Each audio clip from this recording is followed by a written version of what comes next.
Hey y'all, my name is Tamra Andress. I am your Fit and Faith podcast host. I'm pumped to be here. Just me, no words, no scripts, no intros, no outros. I love authenticity. I hope to breed vulnerability. And I usually do this alongside another dreamer, mover, shaker, entrepreneur, passionista is what I love to call them. If you're a dude, then a dude. But I am loving just coming together in community with other people to share their high and low stories, to share their journeys to comeback, because I believe ultimately that's where God would have us. He would have us on the mountaintop. And even though we learn a ton in the pit and in the valley, God would want us right now, especially in this season of life, in this time of our culture, to shine. And so here I am. I want to teach you how to shine. I want to be alongside you when you get your glow. I want to catapult you into your calling, whatever that is. So this isn't a fitness podcast. This is not a religious banter, though we preach Jesus all day long. And this is not just about nutrition or health or wealth, though I like some green, and I know you do too. It's not okay for us to not be okay with talking about all of these things in unison. You guys, we don't just need a mental health podcast. We don't just need a fitness podcast. We don't just need a religious, spiritual podcast. It needs to blend. This is what Fit and Faith is all about. It's all about creating alignment, connectivity. It's about pursuing your wholeness and claiming it over your life and over the lives of the loved ones that you have around you in your community. So thank you for tuning in. I would love to get to know you more. You can like, review, subscribe, whatever it is. Send me an email, DM me. It's me. I have an amazing team alongside me, but you guys are getting me for now. So enjoy. I'm so pumped to have a coffee conversation with you, is what I'd love to call them. Don't have my coffee right now, but I have it in my system, as you can see. All the love. Let's do this together and keep going for your dreams, y'all. Hello, Facebook world. We are so excited to be here today. It has been a mission, and we will explain that as we go. But we've had sicknesses and trips and anything that Satan wanted to do to get in our way, even using our sweet little Gigi to try and stand in the way of today. But we are making this happen, and we are so excited about it. I'm so pumped to introduce you to Kaitlin. She is a breath of fresh air. You're going to obsess over her accent like I do. And the first time that I met her was at the She Speaks conference with Lisa Turkhurst. And as you can see, her smile is addictive. And so I wanted to know all the things about her and have since become a raging fan. Everything from her book. She's an author, which I am loving. It's more than just a book, though, and we'll talk about it. But Kaitlin, I want to give you the opportunity to take the floor, say hey, and kind of introduce yourself. And you don't have to say any of the titles. Just tell us where you came from. Let's jump in. Hi, can you hear me? Yeah. Okay, awesome. I wanted to make sure all of our technical difficulties earlier. So like she said, my name's Kaitlin Chappell Rodgers. I am originally from a place called Coleman, Alabama, which is actually where I am right now, back home visiting my parents. But I live in Huntsville, Alabama with my husband, Caleb. He's a baseball coach. And my passion is really just to help women see the light that lives inside them. I think that it's easy to forget about that light oftentimes with all the darkness that tries to overcome us, but the darkness cannot win because Jesus has already overcome. He has the victory. We fight not for the victory, but from a place of victory. And I'm so grateful for that. And I love to coach women in their passions and help when I see that light kind of come alive inside them and see their eyes light up when they're talking about their passions and what Jesus has put inside them. That is like my true joy in life. So that's really what I try to do through the written word, through spoken word, through coaching and teaching. I love the Bible. I am learning more and more about it every single day. And I love to teach other people how to just be bold in studying the Bible. It can be overwhelming. It's a big book. But when we take it, kind of piece by piece and sentence by sentence, and when we look for Jesus from the Old Testament through Revelation, it makes all of it so much better because he changes everything. Gosh, well, that's like mic drop. We're done. Okay, see you later. That's it. The podcast is finished. No, that's so good. I love that you said, like, just with authenticity and truth, like, it's a big book. And one of my favorite things about your book is that it's actually a small book. It's small. Yet it's packed with so much goodness. And the relatability factor is my favorite part about what you've put together here. At the end, not only is there some really sweet, I'm a huge fan of scripted words, so we were talking about that before, but she takes her own experience, but she just packs the word inside of these little tiny chapters. My favorite part is that at the end, there's a part that says, remember, replace, and reflect. And so remembering, like, whether it's a problem that you're walking through, maybe it's anxiety, maybe it's overwhelm, maybe it's stress, replacing that with what God says about it, and then reflecting, and to just have that moment to yourself. It's a perfect morning or evening devotional. It'd be awesome to walk through with a group of girls, honestly. But overall, I love that you took what God laid on your heart, and instead of waiting, which I feel like I've been in this season of waiting on my book for what feels like forever, it's also 265 pages. And so I feel like every time I come to that place, and I have a lot of friends who are authors that follow and writing their own first books, how did you decide, like, this is enough? Yeah. Okay. So the whole time you've been talking, I've thought of like 7 things, like, oh, I got to say that. Oh, I got to say that. You like touched on so many things that I love to share about this book. So first of all, it is small, which made me feel like, it's not good enough. It's not 260 pages. It's not a full book, quote unquote. Like, who's to say what a book even is? The like typical book is 50,000 words, and that's maybe 10 or 12,000. But my husband always says to me, he's like, just because it's small doesn't mean it's not mighty. Like, it has good stuff in it. But of course, when I go back and read it, I'm like, oh, that's so simple and boring. But every single person who reads it, these are the 2 things they say. Thank you for making it so short. It didn't overwhelm me. And thank you for making it so simple. It penetrates my heart right when I need it. And I'm like, okay, then it wasn't about me. It wasn't about showing I can write this elaborate, wordy, huge 500-page book. It was, no, I'm writing the words God is giving me for someone else to use. And if that's what it did, then hallelujah. Yeah. So the remember, replace, reflect at the end.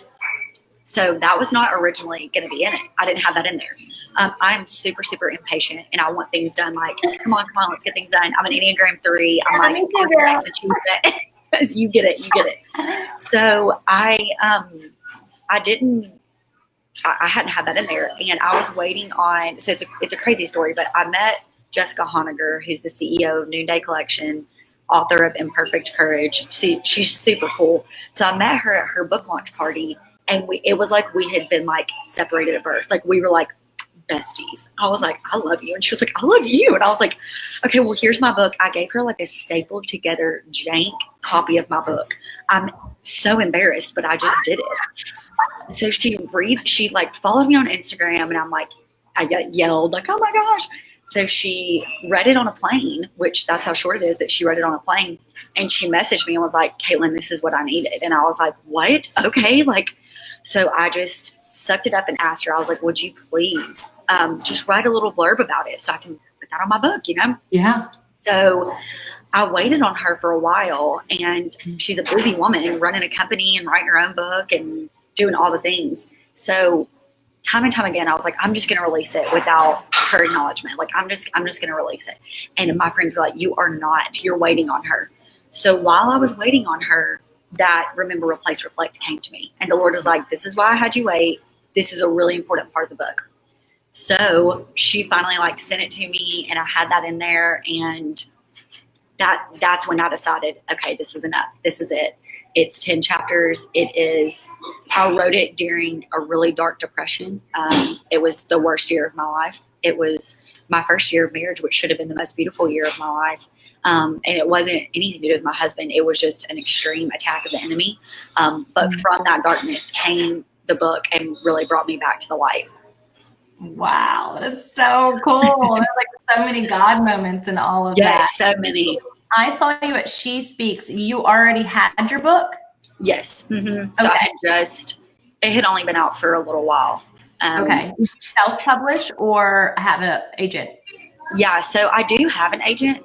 And I guess signed with her right after I had self-published. So I self-published through Amazon, which was actually a really cool experience. I don't know what path you're taking for your book, but that's actually what I'm writing another book right now, and that's what I plan to do. I mean, it'd be amazing for a publisher to pick it up, but I really have enjoyed the self-publishing, and Amazon makes it really easy. And it's cool that I've gotten to kind of control all of it. And they do the back end work that I don't want to do, the printing and the shipping. But it's been cool to be able to take copies to different book signings and speaking events. So, I've heard a lot of different self-publishing stories of people who paid to have it self-published. That's not what Amazon does. They make it really, really fun and easy. So yeah, that's awesome. No, and I think nowadays you hear of like everyone being an author, and you, again, just like the struggle of like the size, you can feel like, gosh, what do I have to say? But I feel like that's the whole heart of why you coach and why you teach these women. It's the whole reason that I do what I do for the core creative women in my coaching experience, is that like every single person has their own identity and their own imprint in the kingdom. And it is our job, like I feel called, you feel called into the space of helping to ignite and illuminate that. And for allowing women to say yes to the calling that God has in their life, and not let worldly factors such as everyone's an author or you need an agent. And I feel like so many people think that if you've self-published, it's like, oh, she just did it herself. Right. Who validated her? And ultimately, Noonday validated you, which is amazing. But beyond all of that, God validated you. Yes, amen. Message. You walked through that hard season with such purpose. And this morning I was listening to Brendan Burchard, and one of the things that he was teaching was around like the value of your story, which we know biblically is sharing our testimony with others. And so the relatability factor of the fact that you've walked through depression, that you did it when you're married. I similarly walked through a huge state of depression, and it was on own self-reflection and things that I had chosen to do and let take control of my life and my identity. I was not only a wife of, at the time, 4 years, I think it was, 3 years.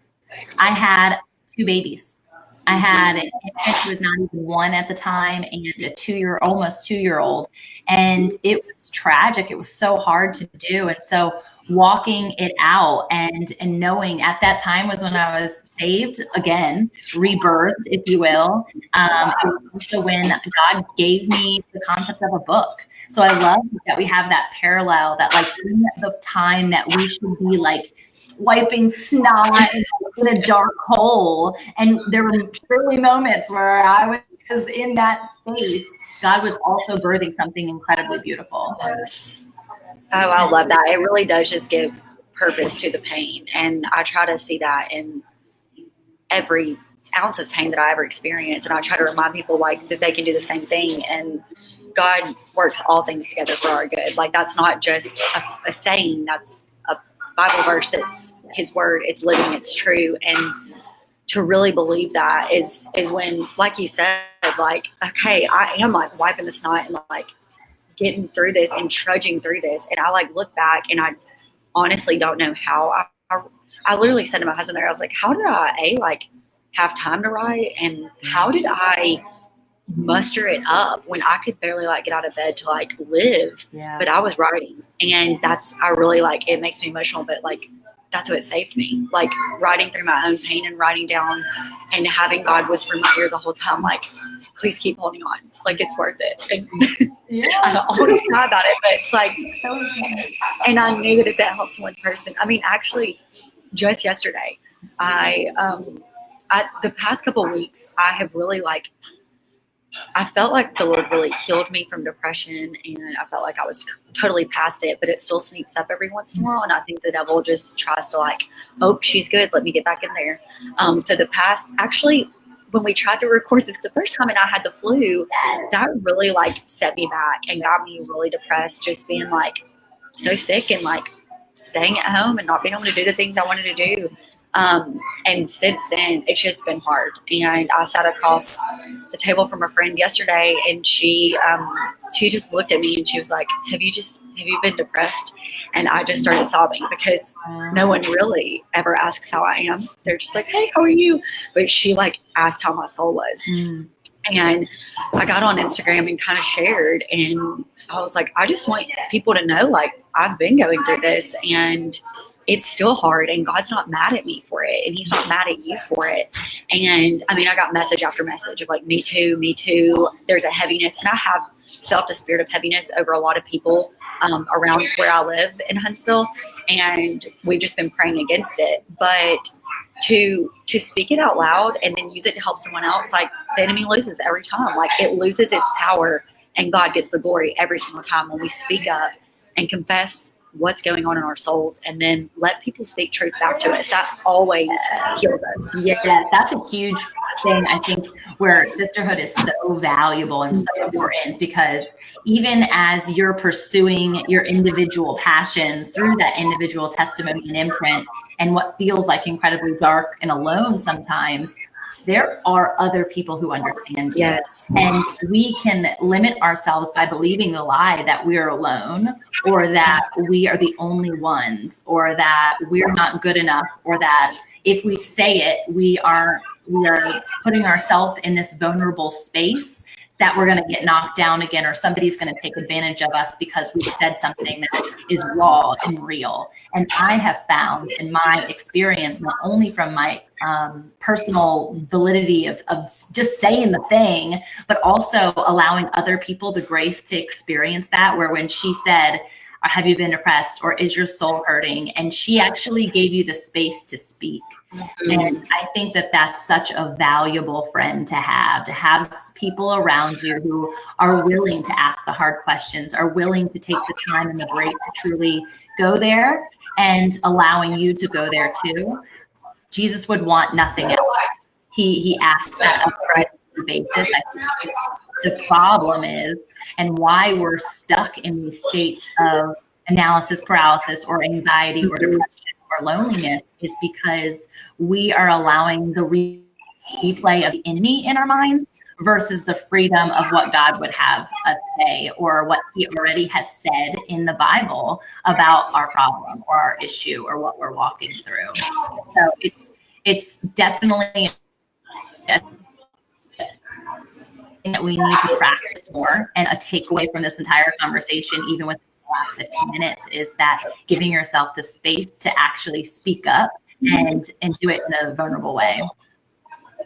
Yes, absolutely. And I think that is a struggle for a lot of people, is just having the space to actually speak up and feeling like other people are giving you the space. And so when we do that for each other, gosh, I mean, that really does break chains. It really does allow us to open up to each other and talk about what's really going on. And that is so important. And it's really not done enough. It really isn't. We can really do a better job of that. Right. Yeah, well, I think we're on autopilot. I think we're on supersonic autopilot, and it doesn't allow anybody. How are you? Good. Great. Okay, good. Let's go on. How are you? Yes. Not feeling good. Okay, boom. That's it. Where there's so many more questions. Rebecca, as you can see, just sent a message, and that is my Aunt Becky. It's her birthday today. Happy birthday, Aunt Becky. She's spending time with us, and she said that she had to share struggles emotionally lately, and to take the power, say people come together and pray for us. And ultimately, you know, when two or more are gathered and we can say no to Satan and yes to Jesus, that's when transformation happens. So thanks for sharing that, Aunt Becky. Amen. So good. So I want to know more about you. I want to know more. Share more. So, like, this is the book journey. This is where you are now since launching the book, doing these speaking event experiences, engaging and coaching women. What else? Where did this start? Like, how did this get birthed in your life? Yeah. So also, I just have to tell you and tell everybody, this just really makes sense for the day, but my computer's on 5%, and my charger is nowhere in sight. So if we cut off, then that's why. And I feel like there's like a lag right now, and I'm like, come on, Lord. Come on, Lord. Come on, Jesus. Give us 5%. 5% better than 0. That's right. So yeah, I have been writing like literally since I could read. Like I was 5 years old, reading and writing and just telling stories. And I used the same Gigi we talked about earlier. She used to submit my stories to Highlights for Kids. I don't know if y'all remember those magazines, or like in the dentist's office. But she was submitting it to the adult side. So I never got accepted because it was for like 30-year-olds. Anyway, I'm like, Gigi, we could have kicked off my writing career when I was little, and here we are. No, but seriously, she wrote with me, and I was always a storyteller. I was always trying to like rope my brothers into. I have 2 brothers I'm super close to, Christian and Keaton, and Christian and I are only a couple years apart, and so I was like, come on, play along. Like I wrote this script, like we're doing this thing. So I've always loved stories. I've always loved to read and write and share. And so it really has just developed over time. I got a degree in communications and broadcast journalism from the University of North Alabama, Roar Lines. And I started working in news right out of college. I became a news reporter. My ultimate dream was to be on Good Morning America. Like that's where I thought I was headed. I quickly realized that the environment was just not where I was supposed to be, and the work, it was just God really shifted my dreams, and He was like, "This got you to Huntsville, Alabama, where you will find your church home and find your husband and find your people, but this is not your career." So since I have worked at NASA, I've done several different marketing jobs, and none of that was ever what I was really supposed to do. And it always went back to writing, to words. Then I started speaking at different women's events, which I've always loved public speaking. Like when people say they'd rather die than public speak, I'm like, no, it is what like brings me to life. Like I'm most alive when I'm sharing God's word, whether it's to 2 women or 200 women. Like I don't really care. I just love to talk about the Lord. I love to write about Him, to speak about Him. I love to, like I said earlier, just coach other women in their own passions. So that's really, I'm in the process of really launching that coaching program. And I know you're such an amazing coach, and you've done such a great job with that. And so I'm following in a lot of people's footsteps who already do this thing, but getting to sit down, either on a computer or one-on-one across from a woman, and hear what she thinks God has asked her to do. And then really, like you said earlier, like give her space and permission, like, yeah, let's do the thing. Like here's 3 practical steps to do it. And now like you're doing it. Like fear is not from God. That's a chapter in my book. Like fear is not from God. And just, again, seeing them light up and be like, oh my gosh, I was made for this. Like, I really can do this. And explaining to them that I think that the big fear with women is if it doesn't reach thousands, then. No, she's gone. Oh my goodness. Okay, we're going to try and call her in. Before she gets on, I just have to continue to say that what she's speaking about in this very moment is totally been on my heart lately. And so I'm going to go with it and just share. And so what that means, and she was saying that she feels like people don't press go and they don't say yes and they don't press play because they are fearful of the fact that they're only meeting 20 people, or that their most valued listener is their mom or their grandma or their sister or whoever it is. And I want you to say yes because of them. I want you to say yes and press play because they're waiting for you, because they need you. And had Kaitlin just passed over the packet with the staple to the gal from Noonday, her name is Jessica, by the way. If she just passed it over to her and that was the only person that responded saying, I needed this today, then that was enough. And she fulfilled her purpose. And I believe that we have so much more of a ripple effect in the kingdom. And while you may only hear or see the one splash from the pebble that you put into the lake or the river, for me, it's the ocean. then you don't get the opportunity to see all of the other ripple effects that have been made in the kingdom. You don't get to meet the person that person told about your story. You don't get to meet the life that has changed, or the bondage that is broken, or the depression that is healed, or the heart that is mended. But you are putting out information, and you're putting out energy, and you're putting out love into the world. And that is what God has called us to do. And to live outside of ourselves, to live outside of the dream that keeps you awake at night, so that you can literally have impact in the world. And some of us don't dream on the level that me and Kaitlin probably do. I was on a live earlier and I was saying, I am going to meet Oprah. I'm going to be sitting at a dinner table with Rachel Hollis in no time. She's back. It's perfect. It's perfect. How are you on your phone? On a different computer, and it might be a little bit louder because I don't have my headphones in, but I'm telling you. It's okay, perfect. I kept going with what you were talking about. And so there. Great.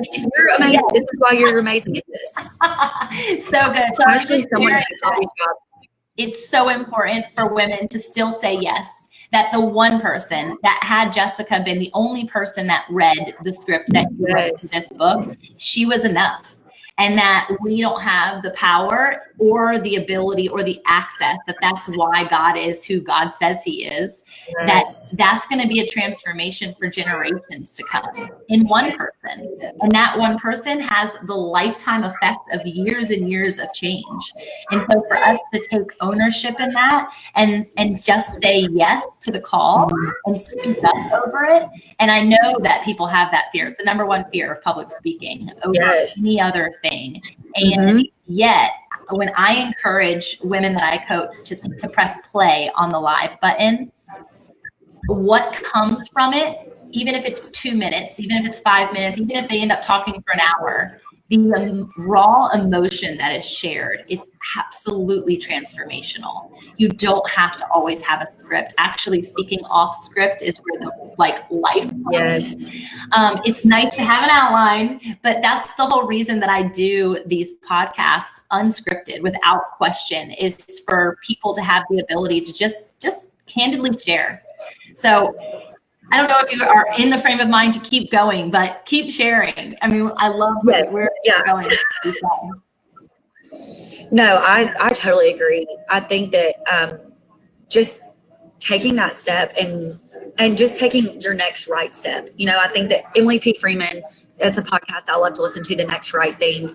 And she does an amazing job of just coaching us all through just take the next right step. And you mentioned earlier analysis paralysis. Oh my goodness, that gets me every time. It's like, oh my gosh, I have 600 things to do. I'm not going to do any of them. I'm just going to sit on my couch and watch Netflix. Mm-hmm. But when you just pick the one thing and say, okay, I'm going to do this one next thing, and then you do the next thing, and then the next thing. And if that next thing is writing a sentence, you know, I just listened to, I'm like a podcast. I did too. I love it. Bob Goff, his Dream Big podcast, I love it. And he was with Bianca Olthoff, who I also love her. Yeah. She's like fierce. Love her. Fierce and fire, girl. That's who she is. Yes. She was talking about, you know, the process of writing a book. And he said, you know, if you feel like you can't write a book, then write a chapter. If you feel like you can't write a chapter, write a paragraph, write a sentence, write a word. Like if you're so overwhelmed, write down one word. And that can be applied to anything in life. Like if you are launching a business, like do just one little thing, like go purchase the website domain, go like buy the LLC so that you can have your name for your business. Take those steps. And if it takes you 3 years to do it, so be it. Just do it. Like don't worry about all of it and let it overwhelm you. Just like I said earlier, like the Bible's a big book, but when you break it down into little things, you know, my husband always says to me when I get overwhelmed, he's like, how do you eat an elephant? One bite at a time. Like you can't eat the whole thing. Just one bite at a time. Look at that. Good husbands. My husband is a baseball coach and a teacher, so he uses like little things like that all the time to tell people things. And he uses it on me too. I'm like, I'm not your student. And he's like, well, sometimes I have to like treat you like student. So yeah, I think that it really is one one step at a time, one bite at a time. And like you said, say yes, like just go for it. And if a lot of times I like to say that if it ministers to one person and that one person is you, like it's ministering back to yourself, sometimes God uses things like he's like, Kaitlin, I'm giving you this word, share it. And I'm like, no one really like connected with that. And he's like, right, it was for you. Like you needed that. Yeah. And if that's the case, then it's a win. Like you matter too. Like you're a soul too who needs to hear words. And sometimes you just have to speak the truth back to yourself. So I love that. I love that. Like as we were saying, like do it for the one. Maybe you're the one. I think that's maybe a you're really the good one. Yes. Yeah, that's really cool. So I feel like from the coaching perspective and the entrepreneurial journey, like there's going to be a lot of people who are really intrigued by this podcast to say, like, with you doing just the one thing, like there is the momentum effect, right? And my husband and I were just talking about this. If you start a snowball and you start rolling the snowball, and then you start another snowball and you start rolling that snowball, like eventually going down a hill, something's going to take traction. And it's not to say that you should splatter paint and expect, do all the things and expect something to stick. You don't know where God's going to intervene in that process. And so if you stay still and you stay stuck in those specific areas, God can't move in your lack of action. Like faith is an action word. It is a belief system of movement. It is a belief system of speaking life. And it doesn't have to be in front of a stage of 2,000, 20,000 people. It doesn't even have to be on a podcast or a Facebook Live. But if you're not actually declaring what it is that God says about you and about the situation or the scenario or the dream that he's implanted in you, what's the use of dreaming? Right. No, I love that. I just like imagined a snowball like literally going down a hill, and then at some point like pick something up that makes it bigger and better, and that's God. Like you do have to start. I love that you just said faith is an action word, because you have to start somewhere. Like God's not going to push you and be like, okay, go. Like you have to go down the hill and he will jump in. Like having faith is trusting that you take the first step and he will step in with you. It's not about waiting for him to walk in front of you or behind you. He's already there. So if you know he's already there, then you take the first step and he's going to step in with you. He's going to make it bigger and better than you could do on your own. So you just have to go. And sure, easier said than done, like to just go. But that is faith, like just trusting and making the move and knowing he's always got your back. It's so good. And I think like along that, you're still living real life. Like, I don't want anybody to ever view. And I had this awesome conversation with a guy friend a couple of months ago who called and was just like, I feel like you're just always like out there. You're doing it all. You're doing the thing. And I'm like, I have days where I'm not doing anything. Yes. And I have moments where I do feel stuck, and I still have all the same problems. I know Rachel Hollis probably feels the exact same way. I'm sure Lisa Turkers, when she's like, what next? There are moments, no matter how small you're starting or how grandiose the appearance may be, we're all real people. Nothing in life is always hunky-dory 24/7. Yeah. And so you said like it's just about taking that one thing. For me, I always say like I moved the needle. Gary will be like, my husband asks, like, how was your day today? He'll have known that the kids are on spring break like they are today, and all like one's sick, one's going the opposite direction, and there's life happening in the midst of all of that. And at the end of the day, if I know that I've moved the needle, if I've moved the needle a little bit towards what God has in store for me, where God has me go, the good that He did me, then I know that I've stewarded my life. Yes, I love that. I'm going to have to borrow that. Like, did I move the needle any today? It makes those small things, like you said, like Lisa Turkhurst didn't wake up and she wasn't Lisa Turkhurst with 20 books written and 1 million followers. She did one small thing at a time, and it all added up to her being Lisa Turkhurst. So, hi, puppy. She is happy. She's driving me crazy, scratching my lap. What's her name? A comfy spot in my lap. But yeah, you're right. And I think that is life. I mean, it's cool because I get to coach. I see women who are 24 out the gate, just like ready to go. And then I also get to coach the woman who's 55 who feels like I've been doing what I've been doing for far too long, and I'm going to say yes today. And so you're never too late.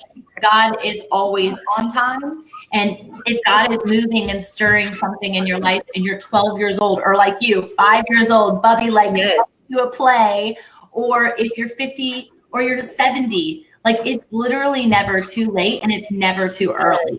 I'm trying to, even as a mom now, like engaging my kids in that concept, like allowing them to dream, allowing them to really like hone in on what are you passionate about, what brings you joy, and not imparting what brings me joy. Right. Yes. We also want to do like, don't you love gymnastics? Don't you love it? They're like, not really. So not imparting the wisdom of the Lord, but allowing them to be themselves, because there's that. So I love that. Oh, that's a word. That's a word for me, because I'm not a mom yet. And I just pray about when I am a mom, and I want to always honor my kids in fanning their flame, but not making it my flame. So I think that's super powerful. And I love that you do that with your kids. That means you're a good mama. It's debatable on the day. They're amazing. I love it. It definitely teaches you a lot when you get there. You know, I imagined my whole life like I was going to be a mom. I knew that was going to be a part of my story. And when it happened, and then also coming into like a dead end after it happened, I questioned myself a lot in that regard. And I know at the same time the immense responsibility that it is. My husband and I, when we were just on our vacation, were talking about how hard it is, how difficult it is to be a parent. And yet so many people do it. And yet we also see the impact of our generation and the many generations before us, the hurt and the pain that has come from parenting. And it makes me like, oh my gosh, I'm so fearful of every single little thing, but I can't live in that fear, just like we can't live in the fear of if only one person listens or one person reads the book, that God is doing this thing with me. And his power and his might and his word and his ability will trump any situation, any word that I might speak over my son or daughter that isn't the right thing in the right moment. Like if I can just not live in fear and allow him to take reign in their lives, then I can live at peace with that. Yes. And I think that's something we can use in every single area of our lives. Fear, again, it's not from God. And if we live with it, even just walking into a room in fear that someone's not going to like us, or we're going to say the wrong thing or do the wrong thing or not be good enough or be too much. All of those are rooted back in fear. And I've been there, and I still have to fight that off. But saying no to that and saying yes to the Lord and his peace and his strength, like I can't do it on my own. I just posted this yesterday, like I'm not good enough, but he's good enough in me so that I can do the things he's called me to do. Yeah, that's so good. I love that. So next vision cast for me, dream cast, like what's ahead for you? What are you hoping for? So I mentioned earlier that I'm writing another book. So I actually, in 2 weeks, a friend and I are going away to a cabin, and for like 5 days, I just get to write. And that is like my dream come true. Yes. So I'm going to be doing that. And then, just dreaming ahead in the future. And I've actually at the beginning of the year went away with some friends, kind of like my team, to just plan for the future. And we talked about that book, and then we talked about coaching and some courses I'm going to be doing. And I would love to do more speaking events at more churches and women's events. Like I said, that's a true passion of mine. So I'm praying about that, and I'm asking God just to kind of send me where he wants to send me. I love to travel. So I'm like, I'll go anywhere, Lord, like if you know that happen. So yeah, I also have something really, really cool coming out soon. I wrote a children's book, and I've just been waiting on the illustrations to come together. So yeah, really look out for that, because I think it's going to be so cool, and it's something that the Lord definitely gave to me, and I've gotten a lot of confirmation from it. And Oh, I'm super excited. So amazing. I love that. What a fun niche. It's so crazy. The very last podcast that I did, you'll have to connect with her. Her name is Amy Henderson. She wrote a children's book. And I will also writing a book. Yeah, it's called Dreamcatcher, and it was birthed from her from a long time ago. So it's so cute. Well, I haven't told a lot of people the name, but I'll say it here first. It's called Hey Little Flower Girl, and it's a flower girl on a wedding. But once you read it, it's like for everybody who's ever been a little girl, and for every little girl in the world. My heart is gonna explode. I love it. I love it. I can already like see this imagery like develop. My sweet little girl was a flower girl just a few months ago for the first time. It will be on her bookshelf. That is so cool. Yes. So you're thinking you're going to self-publish that one then too? Yeah, so I'm planning to go kind of the same route I did with the last one. It'll be different because I don't know how to really like do things with a children's book, but I actually have a friend, he's a lawyer, and he has published 2 children's books. So praise the Lord, he can kind of help coach me through that. But I'm planning to use Amazon again. That is so neat. I'm so excited for you. What a fun project. Like even just to like be in that space of thinking of yourself as a little girl again and reminding like that childhood spirit of who you are. I know going through like my dark season and learning through therapy, like what that meant as a woman now, sitting myself in a mirror or in a room with that little girl was incredibly, incredibly impactful for me. And not just on like how I decided to live my life out thereafter, but nurturing that person in me all the time, which is, it's a huge call in and of itself. And I think if women could comprehend that a bit more and really like just take a look at themselves in the mirror with that little girl and like be alongside her and let Jesus love on her just like Jesus is loving on you now in this season, it allows you to blossom, utilizing your flower analogy in such an amazing way. And it's deep stuff to do that work. Yes, you like get it. Like that is, I can't wait for people to read this book and like give it as a gift to flower girls for weddings. But it's really so much more than that. It's so much about what you just said. Like knowing that your job isn't small and you're more than what you think you are, and to connect back with that little girl and tell her that is so therapeutic and so healing. Oh, that's so cool. I love the alignment. So amazing. So are you going to shoot this year? I don't think I am. And I'm so sad. I've been through, so I think this is going to be my first year to not be there. Yeah. But I just really feel like the time I would normally take off to go do that is what the Lord is asking me to use to go to the cabin and write the book. Yeah, good, so good. I'll be having FOMO for sure. But are you going? No, I'm not either. And I've literally just today, I've had 2 different people reach out to me to see if I was going and say like, you should go. And I'm like, God, I thought that we already discussed this, Jesus. I thought that we already came to terms with what that was going to look like this year. And it so is FOMO. It's so like, it's such a beautiful experience of like sisterhood and women empowerment and hoping and dreaming. But I personally have really pressed play on the dream this year that God has put inside of me. And I feel like if I go there, I'm going to almost go backwards. And while I don't necessarily have the agent publisher that I was looking to have from that experience, I've gained so much more in the ownership of my story and knowing that no matter what comes to fruition in those specific relationships, that God would have me do more. And I think it was a connection point for me for a lot of things, and even the people like you that I had the pleasure of meeting. Yes, I am going to just copy and paste what you just said when people ask me why I'm not going. That's it. But I really do think that it's a great place. Like if you're like trying to figure out your dreams and make them come alive, I think you and I are both in a spot where it's like God is saying you can go, but like you really just need to do the thing. Like I've equipped you, now it's time to do it. So I'm like, okay, but I miss it. I want to go and hang out with everybody. So we'll just have to like shut off our social media during that week because I will have major FOMO and be super, super sad.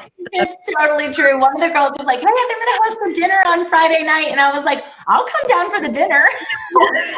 Same here. Last year, do you remember meeting Sarah Johnson who launched her book? So she launched her book Now Waiting just like days ago. And she didn't go last year because she already had her book deal and she had already pressed play. She came and did a podcast with me in person. And it was so cool to have her there and just like connect again. So I love like little pebbles and that have been put along the way for us to like still hold true to like that meeting point. And I really feel like we can understand each other in such a deep way just from being in that experience. Yes.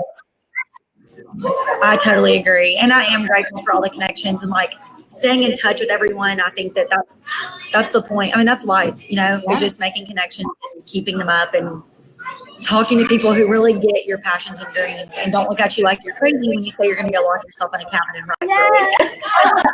No, that's so my dream vacation too. Yes. I'm like more of a beach girl, so I love like the ocean view, but I'll take the cabin. The cabin would actually make me work more. Yes. There's nothing I can do besides sit there and write. Right. Good strategy. Right, if you can. Yes. So good. Well, I am so encouraged by you, Kaitlin. I love your energy. I love your passions. I love that they're shared with mine. But I really believe that like what God is doing in your life and through women and through the message of Not From God and through your healing process that of course is a continued journey that you're going to make such a beautiful impact in the world. I love it. You're so welcome. I can't wait to get my hands on another book with your name on it. I love your name. Is Chappell your maiden name? So it's Kaitlin Chappell Rodgers. Everyone says Chappell, but Chappell is my maiden name. And actually it's the name that my husband and I want to name our first child, boy or girl. Like we don't want to find out the sex. Chappell. I love that. And obviously it makes way more sense and it's dear to my heart because of the reference to the Bible and church and all the things. Right. All the things, yes. So good. Okay. Any final words of encouragement for our listeners? I think I just really want to leave you guys with, it's 1 Peter 2:9. It tells us that we are a royal priesthood and that God is asking us to come out of the darkness into his wondrous light. Different versions say different things, but it all says into his light. So whatever darkness you're facing or whatever valley you're walking through, he is beckoning us out of that into his light. And the light really is always at the end of the tunnel. So keep walking, keep moving, even if it's one small step at a time, because you will get back to the light and then you'll want to tell everyone about it. And that's the whole point. Yes, that's so good. Boom. All right. Where can they find you? Obviously, I can link to the book. Tell them where they can get in touch. Yep. So you can find me at on Instagram at Kaitlin Chappell Rodgers. Same place on Facebook. Twitter is at KChapRodgers. You can find me on Pinterest, and then my website is KaitlinChappellRodgers.com. So I'm usually on Instagram and Facebook more than anything. So definitely put me up there and connect with me. Yes. I love you, friend. I love you so glad at the end we didn't get the final say on this podcast. Yeah, we fought and there were lots of obstacles, but we made it. We did. And there will be more. There will be more collaborations in the future. I don't doubt it. Yes, absolutely. All right, y'all. See you later. Bye.